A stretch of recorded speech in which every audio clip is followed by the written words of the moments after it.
Good Shabbos, good Shabbos, good Shabbos, everyone. Today is Friday, February 28th, 2025. It is also the first. It is Rosh Chodesh today. Chodesh Tov to everyone. Everyone have a blessed month. This is Rosh Chodesh Adar. So this is the month in which Purim falls, and there's a saying that says, Mishem, Mishem, Mishem, Mishem, Mishem, Mishem, Mishem, Mishem, Mishem, Nichnas Adar. And it says, Misha nichnas Adar marbim simcha, that when Adar enters, we increase our joy. So this is the month in which Purim falls. It's starting off with a beautiful sunny day. The moon is at 1% of a waxing moon, since today is Rosh Chodesh. So you should be able to see the moon in the western part of the sky early this evening, just in a beautiful sliver of a moon. So also in the sky tonight, you will see Mercury, Venus, Mars, and Jupiter. Last night, Mars was very clear, and I was driving back from Bend yesterday evening and followed Venus all the way home. It was gorgeous. Also, many, many spring peepers are out right now. The frogs that come out at this time of year and start singing from just down the hill from just around Detroit, a little bit around, like right around Detroit. I started hearing spring peepers, and I heard them all the way down into Salem.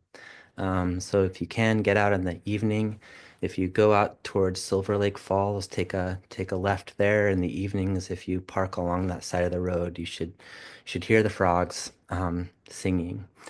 The Willamette River today, our beautiful Willamette River is flowing at uh, as of 3:45. It was flowing at 53,800 cubic feet per second, which is high. It's not the highest. The highest on record for this day is 112,000 cubic feet per second in 1957, and the low was in 2005 at 8,280 cubic feet per second. So it's definitely on the high side right now. Also wanted to mention that I'm sure you're hearing these too, but robins are singing in our neighborhood and juncos are singing in our neighborhood. Neither of those birds necessarily migrate, but they start singing differently when the spring starts coming. We're starting to see flowers come out. My bees are flying again. So springtime is coming. All right. So this week's parasha is Parashat Terumah.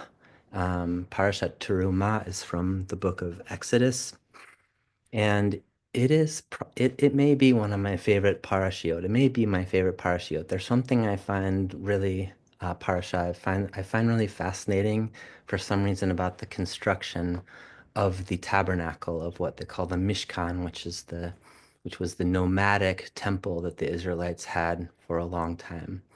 While they were wandering around the desert, they moved it into the land when they crossed the Jordan River, and it was there in the land for a couple centuries after they entered the land, before the temple was built in Jerusalem. So in the Mishkan, there is a piece of sacred furniture that I wanted to talk about today, that is called the shulchan, the table. So the relevant verses in our parashia are these. And the Torah says, "Va'asita shulchan atzei shitim amatayim arko, va'amar rochbo, va'amar v'chetzi komato." You shall make a table of acacia wood, 2 cubits long, 1 cubit wide, and a cubit and a half high. So a cubit is essentially the distance from your elbow to the tips of your fingers.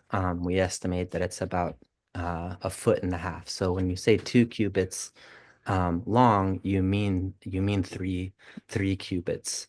3 cubits. Uh, sorry, 2 cubits is 3 feet. 1 cubit is a foot and a half, and a cubit and a half is I don't know, 18 plus 9, 20, 27 inches, something like that. So you have a relatively small table that is made, and it says V'tzipito to zahav tahor, you shall cover it with pure gold, v'asita lo zer zahav saviv, and you shall make a gold molding around it. ועשית לו מסגרת תופח סביב, ועשית זר זהב למסגרתו סביב, and make a rim of a hand's breadth around it, make a gold molding for its rim round about. And then I love this, all the sacred furniture of the altar has the same feature, and it says Le'umat hamizkir tihyena hatabaot levatim levadim laset et hashulchan. There you shall make these four gold rings for this table, and attach the rings to the four corners at its four edges. The rings shall be next to the rim as holders for poles to carry the table. So all of this furniture is made to be moved. It's all made to be moved around in the desert. It is a nomadic structure.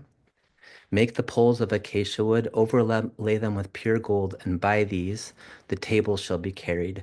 Make the tables bowls, ladles, jars, and jugs with which to offer libations. Make them of pure gold.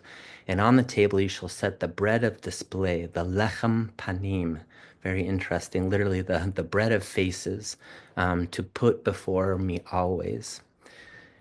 The other relevant verse that is used in our tradition to understand how this table looked, and what it did, what its function was, is found in Leviticus 24:6 when it says, "V'samto tam shtayim me'archot shesh hama'arechet ala shulchan hatahor lifnei Hashem." You shall place them, the bread, on the pure table before Hashem in two rows, six to a row. So now we know it is a table for showbread, which you'll notice in the verses in Exodus, it doesn't tell us anything about the bread.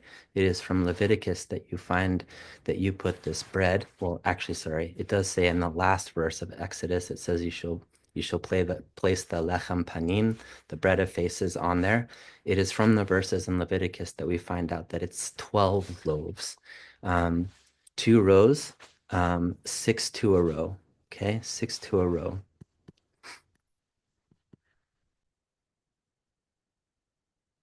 There is an organization in Israel, somewhat of a creepy organization called the Temple Institute, and they try to build models um, and the actual furniture for the temple, um, so that the temple can be rebuilt. They try to learn all the fine points of the services and so forth. What's really interesting is that they do this through the oral tradition. So, for example, we don't know exactly what the table looked like, and this is what it looks like. So these things on top of the table are where the showbread was put. Okay, so this is not how I would have imagined it from the descriptions in the Torah, but this is how the tradition, one of the people in the tradition, ended up imagining this table and how it was set. When you walk in the Mishkan, this is actually a picture of the temple, but the Mishkan was laid out in the same way. You would walk in, and the table for the showbread would be here on the right side as you enter into the Mishkan. Here are pictures of the priests setting up the showbread, and more pictures of the priests setting up the the the showbread on the table. Okay.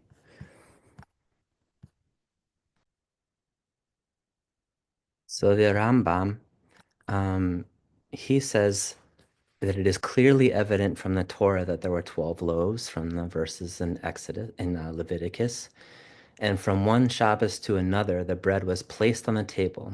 It was placed on the previous Shabbat and is removed, and new bread is arranged there, and that bread is consumed by the priests.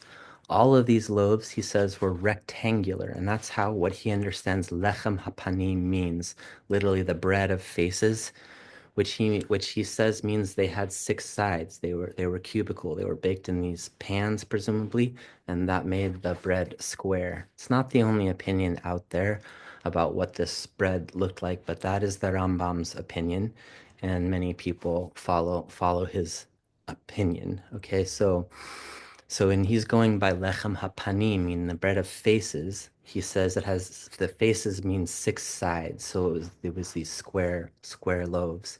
Other people like Rashi refer to the oral tradition and say that lechem hapanim has this connotation of something that you would set before royalty. So there's something sort of noble and a reference to noble offerings, noble offerings. The Sefer HaChinuch, who was wrote after the Rambam and was a student of the Rambam, although he disagrees with the Rambam in many places, he writes, "We were commanded in all of these things, such as the table, the menorah, the bread of display, and the sacrifices, from the angle of the receivers." Okay, that is to say, it's about us. The lechem hapanim is not about an offering for God. It is about something about the consciousness of the priests. And it is about being aware of blessing and being aware that our food is dependent upon Hashem. Bread being the most basic stuff of life in the view of our tradition and actually many traditions. It is the basic sustenance, food of sustenance of life. By the way, that is fundamentally an agricultural mindset, right? Hunters and gatherers might not tell you that bread is the most fundamental aspect of life. Bread is usually thought of as the product of agriculture. So these are agricultural societies, not hunters and gatherers who are speaking of bread being the most basic food of life. So the Sefer HaChinuch continues, there is no doubt or qualm to anyone who understands, or student that is not lacking in comprehension in the world, who would think that the arrangement of the bread in the temple upon the table, which we place complete, and we take away complete, that there is any benefit or enjoyment accrued by the above. That is to say, God does not benefit at all from our baking of the bread, nor not in its appearance, not in its smell, and not from any angle. Rather, God commanded us with regard to the showbread, um, um, that we understand that we be blessed from God in God's great trait of beneficence and kindness. So this is what the bread is about. It is not an offering to God. It is a showbread. It is a showbread that is consumed by the priests. That is a ritual reminder of God's beneficence, that we are dependent upon God and God's beneficence through the medium of the earth and her bounty, and that we developed a ceremony to remind us of this blessing and a reminder to participate in that flow of blessing.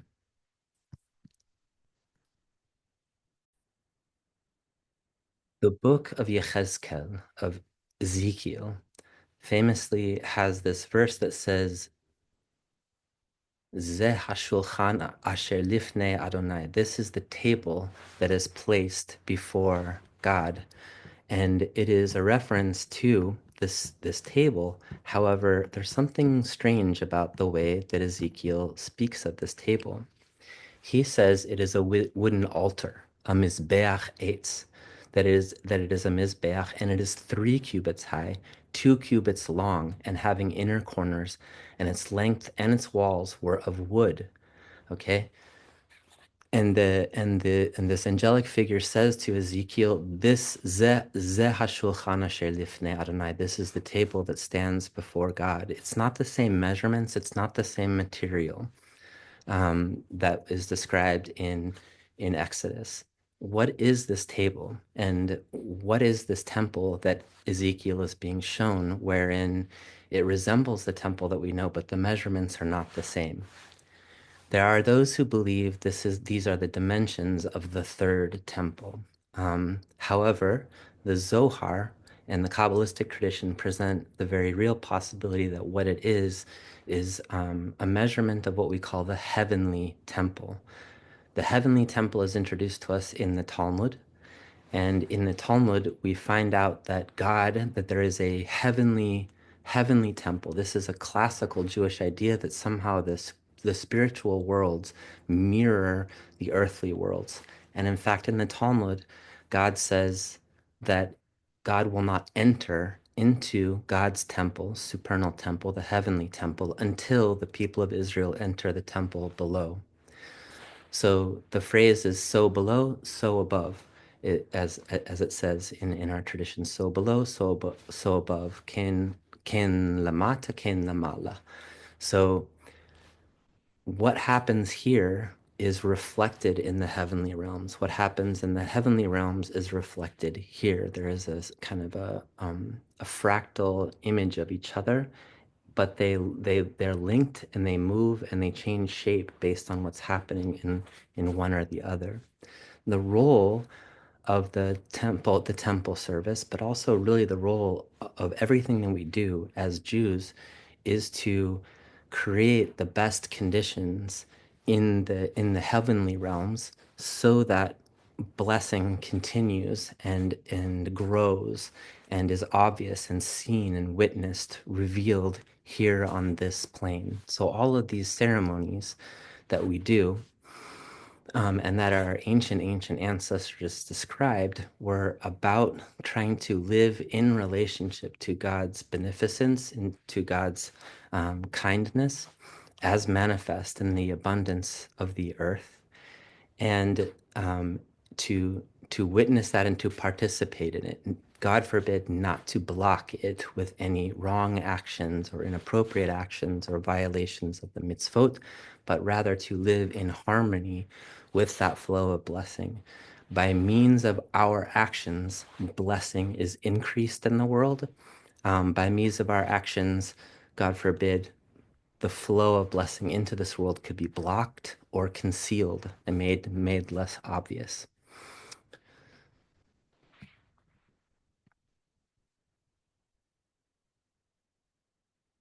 Why 12 loaves of bread? They're 12 loaves of bread. Um, Presumably, the Torah never tells us, but presumably there are 12 loaves of bread to represent the 12 tribes of Israel. Interestingly, in our tradition, as demonstrated in the Sefer Yetzirah, 12 is also the ancient number of constellations. Each constellation is connected to a tribe. It is also connected to letters in the alphabet, namely the 12 simple letters, as they call them, the 12 simple letters. So when we are when we are contemplating this showbread, what we are thinking of, what we are tapping into, is a ceremony that's not about an offering to God. It is rather something that is put there to remind us of the blessing of the world, of our dependence upon the abundance and the bounty of the earth to provide us food, which in turn is it comes from the blessings of the eternal God. And has cosmic connections to the letters, the 12 simple letters of the alphabet. And there are 22 letters, to be clear, there are 22 letters, but 12 of them are called simple letters. Um, and each one of the tribes, as it is connected to one of the constellations, um, shows us then that this number 12 has this kind of cosmic import, a universal import, if you will. It is something that affects all of humanity. Carl Jung once wrote of his travels to and interviews with, I think it's the Taos Pueblo Indians of New Mexico. And he discovered that, like many indigenous people, the Taos Pueblo Indians believed that if they stopped doing their ceremonies, the earth would stop producing. It would stop spinning. The earth would no longer rotate. Seasons would fall apart. The world would literally come undone. In fact, this is exactly what our tradition holds too as an ancient indigenous tradition, which is that our ceremonies are designed to keep the flow of blessing in the world. This remains true to this day.